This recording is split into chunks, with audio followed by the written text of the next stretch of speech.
for reverence toward God. Yung salitang reverence, mga kapatid, para lamang yan sa Diyos. Wala tayong karapatang we must not covet the glory, the honor, the worship that belongs to God. Ay, minsan para nakakilapot na, ay, si Reverend, nandito? Reverend? Okay, wala naman tayong pakialam doon. Kalitang Reverend, mga kapatid, ay para lamang yan sa Diyos.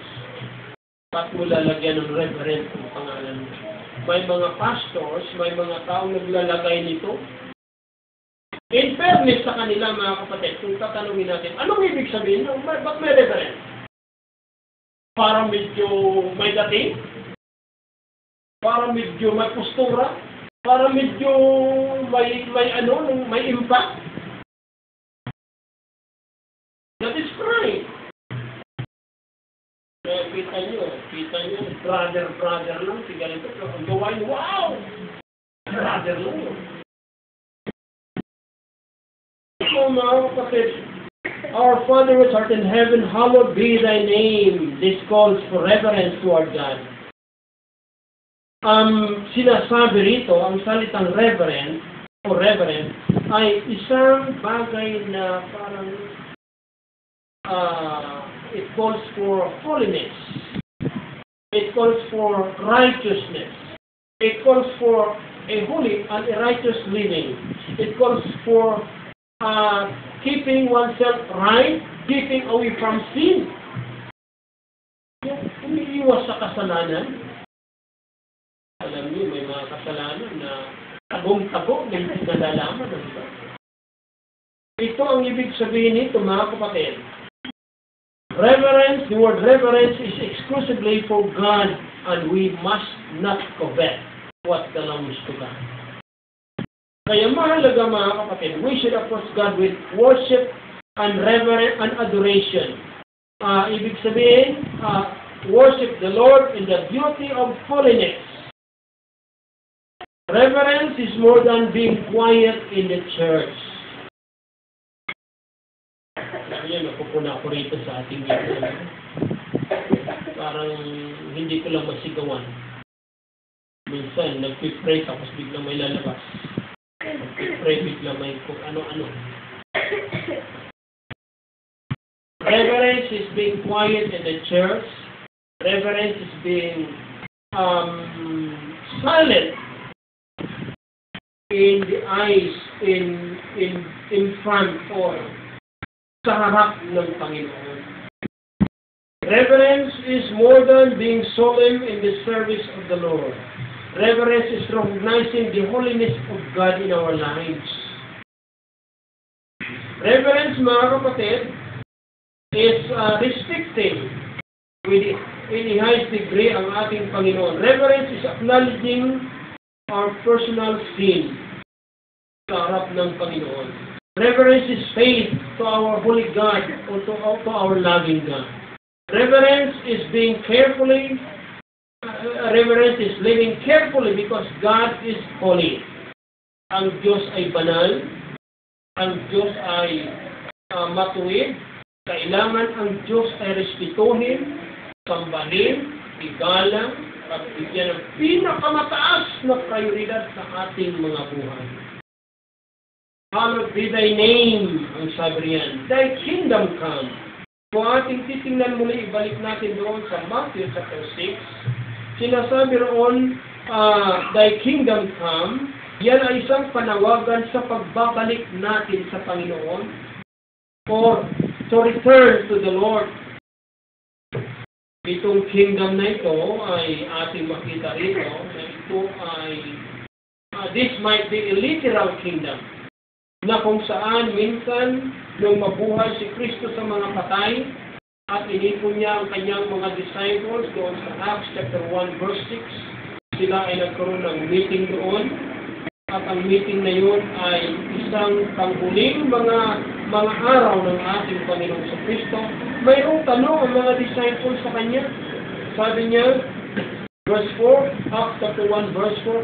And being assembled together with them, commanded them that they should not depart from Jerusalem, but wait for the promise of the Father, which said he, ye have heard of me. For truly John baptized with water, but ye shall be baptized with the Holy Ghost not many days hence. And verse 6. And when therefore they were come together, they asked of him, saying, Lord, wilt thou at this time restore again the kingdom to Israel? Panginoon, sa panahon bang ito ay ibabalik mo na ang kingdom sa Israel? Ibig sabihin, mga kapatid, they're longing for the glorious kingdom of David and Solomon. Maalaala natin ang glorious kingdom ni David, ni King Solomon, na talaga namang sumagana ng gusto ang bansang Israel. At ngayon sila ay nasa alipin ng mga iba't ibang mga bansa. Alipin sila ng Roman Empire. Kapag kasalukuyang panahon ito, alipin sila, naging alipin sila ng Grecian Empire, naging alipin ng Roman Empire, naging alipin ng mga Babylonian Empire, naging alipin ng Egyptian Empire, naging alipin ng Syrian Empire. Subalit as of this moment, naging alipin sila ng Roman Empire. At pagod na sila, mga kapatid. Alam niyo itong bansang Israel talaga naman. Parang katulad din ba ng buhay Kristiyano natin? Ito isipin natin. Ewan ko kung ito'y nasubukan nyo ng mga kapatid. Yung naupo kayo sa tabi na 2 o'clock na madaling araw, 1 o'clock or 12 o'clock or 10 o'clock or 11 o'clock ng gabi. At tinitingnan nyo yung mga anak nyo, tinitingnan nyo yung tahanan nyo, tinitingnan nyo. Ewan ko kung nakapag-isip na pa kayo nito. Lord, pagod na po ako. Lord, nakakapagod ang buhay. Pagod na po ako sa napakaraming problema. Hindi makaalis-alis ako. Now, maaaring sa pangkasalukuyang panahon, ito ang mga damdamin ng mga tao ito. Panginoon, pagod na kami. Will you restore now the kingdom to Israel? Sila ay mayroong pagnanasa na hanggat maaari sapagkat naglingkod sila sa Panginoon ng matagal. Ang akala nila na nung si Kristo ay nangangaral ng salita ng Diyos, repent for the kingdom of heaven is at hand. Subalit bigok sila, mga kapatid. At sabi nila, eto na, Panginoon, i-restore mo na ba ang kingdom sa bansang Israel? Ito'y panawagan, mga kapatid. Nagpapahayag ito ng pagnanasa nilang nais na mag-start ang Panginoon ng kanyang kingdom. O ang sabi ng Panginoon, ako pupunta sa langit, ipaganda ko kayo ng tahanan, at ako'y babalik at kukunin ko kayo. At kung saan ako, doon din kayo. Marahil ito ang kanilang naisip na saglit lamang ang Panginoong Panginoong Kristo sa langit at muling babalik at mag-establish ng kanyang kingdom upang maibsan ang kanilang mga problema at kabigatan.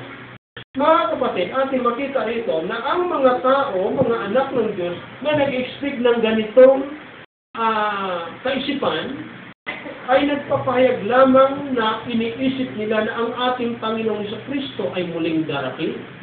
Referring to, sinasabi dito ng 1 John chapter 3, sabi niya, behold, what manner of love has the Father bestowed upon us, that we should be called the sons of God, and it does not yet appear what we shall be. But when He shall appear, sabi niya, we shall be like Him. And everyone that has this hope in himself, purifies himself